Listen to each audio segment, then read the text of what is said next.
We are back at Eastern Market. You know, for 125 years, the market has connected farms with customers who want fresh local produce. But they're making other connections as well. Fox News' Mario Liu has more. Eastern Market connects us to food and to each other, people from all walks of life. But the market's outreach efforts are also helping people connect with opportunity. I would take baked goods to my employees and my coworkers, and a few of them were like, you know, Starlet, maybe you should do this professionally. So I was like, okay. Starlet Simmons has always loved baking, but that's not where her career path first took her. I went to college, got a degree. I started doing finance for a number of years. I was an accountant. Accounting, not her passion, but baking was. Turns out one of the obstacles for starting a food business is setting up a commercial kitchen. To become licensed and to be in stores and to distribute your product, you need to be in a licensed kitchen. And that's where Detroit Kitchen Connect comes in. Eastern Market Corporation, the nonprofit that runs the market, started the program to provide food entrepreneurs with a commercially licensed kitchen space. In addition to affordable space, they also provide support, help with licensing, and knowledge to help people launch their business. They know that we're here to help them get started and to answer those first questions. And that is something that wasn't available before, and folks floundered. And now at least we can help them, give them that little push and nudge so that they can make their dreams come true. Starlet's dream is coming true. The owner of the 5-Star Cake Company is about to open her own retail space. This was everything.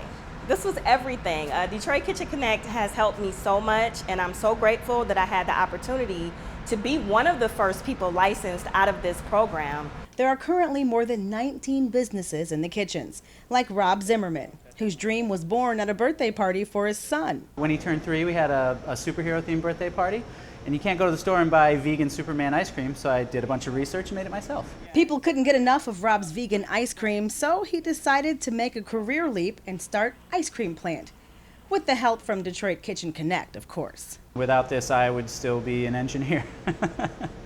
I'd much rather be making ice cream. Detroit Kitchen Connect has plans to expand, bringing more food businesses to more neighborhoods and making sure more dreams come true for food entrepreneurs. As an engineer, I felt like my career had worked itself into making some rich guy a little bit richer every quarter, and now my job is to make people happy. That's the difference from doing something that was relatively meaningless to something that can mean the world. We tried both Rob and Starlet's products. They are delicious, but we'll tell you where you can try them for yourself. You have to find out on our website, fox2detroit.com/giving guide. For Holiday Connection, I'm Marielle Liu. The kitchen featured in the story is right here in Shed 5, but Detroit Kitchen Connect isn't the market's only outreach. For those who can't make it to the market, the farm stand comes to them, improving access to fresh, healthy food and nutrition education, making sure people know what to do with the food when they get it. The pop-up farm stands run from June through September. There's also Red Truck Fresh Produce, located inside Gratiot Central Market, allowing people to buy fresh produce in the district all week long. So the mission of Red Truck Fresh Produce is to provide a great place for people to buy produce in the Eastern Market District 6 days a week. Food brings people together, and nowhere is that more apparent than Eastern Market. It's a place where, regardless of your background, where you're from, what you do, your skin color, where people can come and enjoy themselves. And to have a district centered around food businesses, all the way from people that are doing butchering to storing produce to selling it in a restaurant or in a little store. We hit all the different parts of the food system here, and I think that brings people together.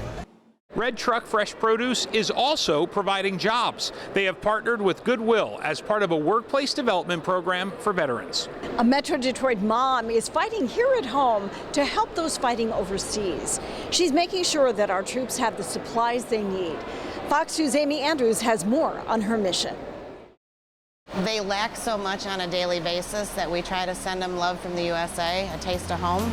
This is me kissing you. X's and O's in a letter from home. Right now, roughly 150,000 moms, dads, sisters, brothers, sons, and daughters are stationed overseas serving our country. 150,000. One local woman wants to make sure they are not forgotten. They sign that blank check for up to and including their life.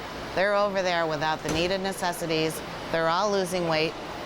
It's our job to help them while they're over there. Waterford native Jill Beyer founded a nonprofit called Troops Need Love Too in March of 2015 after hearing stories about her son Alan's first deployment. He received one meal a day.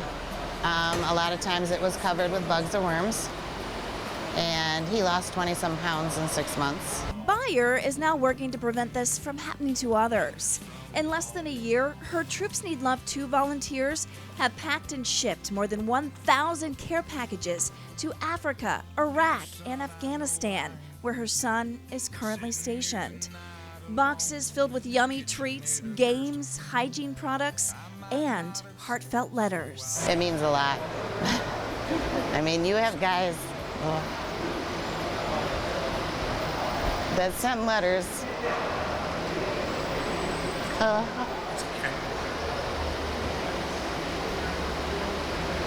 That are missing their family so much, and they get this box with a letter, and it makes their day. It was literally the best feeling ever.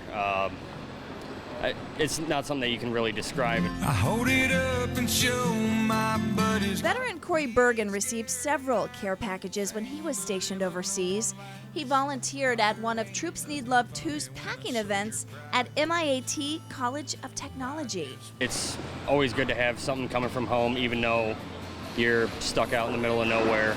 It's nice having people that care about you back home. They have no access to stores, they have no access to anything, and all of a sudden, they're having a really bad day missing their family, and here's this box. There are a lot of ways you can help Troops Need Love Too help our service members feel loved. You can donate care package items, money for shipping costs, or even host a packing party. Find out how under the Amy's Angels tab at fox2detroit.com. That was Fox 2's Amy Andrews. This time of year, lots of kids may be dreaming of a new bike for Christmas. Well, that joy of riding a bike is exactly what we see on what's called Bike Day at Beaumont Hospital. Fox 2's Dina Senefani shows us. Look it! Oh my gosh! It's here. Do you see your bike? This is a life-changing day for 8-year-old Parker Schuler from Troy. He's not only getting a new bike, but a new way to communicate. I feel you feel yellow. You know how Mama feels? She feels excited.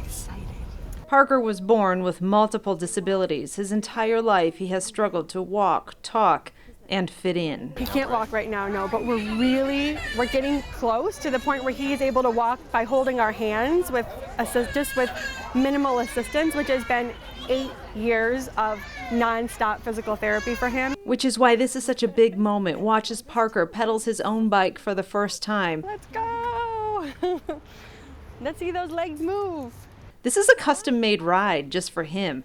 An iPad is integrated into the design because that is how he is able to communicate. Yes, to be able to talk to us on the bike ride, which, on top of having a child who is physically disabled so that they can't walk or do any of that on their own, it's also so difficult to have a child who can't talk to you and tell you, I can't do this anymore, or I want to go more. Typical things that you take for granted about the conversations that you have with a child when they're on a bike. Parker is one of 122 kids breaking in a new ride on this day. Thanks to Children's Miracle Network and Beaumont Children's Hospital, all the bikes have been customized for children with special needs. Each bike would easily cost hundreds or even thousands, but they are free to these families, and the benefits are priceless. From a physical standpoint, bike riding builds the strength of their legs, and it also helps to have them learn how to separate their right leg from their left leg, which is a part of gait development, walking. So if you think about when you walk, you have to disassociate your right and your left leg, and you're doing that when you're pedaling a bike. What's fun about it is that when his old bike that he had, he really could never pedal on his own. We were pushing him and giving him full assistance. And now I know on this bike, for the first time ever, we are just barely pushing him, and he is actually doing the work to move the bike. Parker's mom believes that this bike not only helps her son feel like any other kid, but it's putting him on the path to one day walking. So he's so close. So my hope is that now this is just going to be the extra exercise and boost that he needs to get to the point where we will actually see him walk, which, as you can imagine, might be the greatest moment of my life. That was Fox 2's Dina Centofanti, who's enjoyed covering Bike Day for years. Beaumont's Bike Day started 12 years ago. You know, in that time, they have given away almost 800 bikes, and the joy that it brings families can't be measured. We'll be right back.